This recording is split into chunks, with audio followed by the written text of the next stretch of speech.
Welcome again to Roost Vans, where we're going over phase 3 of our latest build, Avelar. Now, he came back after a simple core build, and then he came back again for a bed system and some cabinetry, as well as our Erector Cots, and came back yet again for us to put in the upper paneling,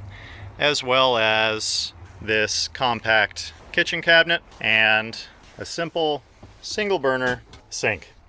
Now, this compact kitchen cabinet has a darker stranded bamboo countertop, and it has also a small cubby in the bottom so that you can put in a 7 or 6 gallon water supply. You can also see here where we have a small water pump and, of course, a hidden kick plate drawer in the bottom. Something people have been asking about has been our Erector Cots, and these simple fold down cots are a great way to quickly have a sleeping solution in the back of the van,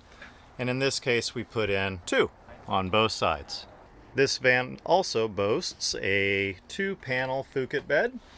with a front main panel as well as a rear panel, and on that rear panel we put in a flip-up kit to make a nice sofa to lounge around in along with the Erector Cots. Now, our upper rail system, upper bamboo paneling, our mid-wall treatment, as well as our lower paneling kit make for a great complement to this phased build here at Roost Vans.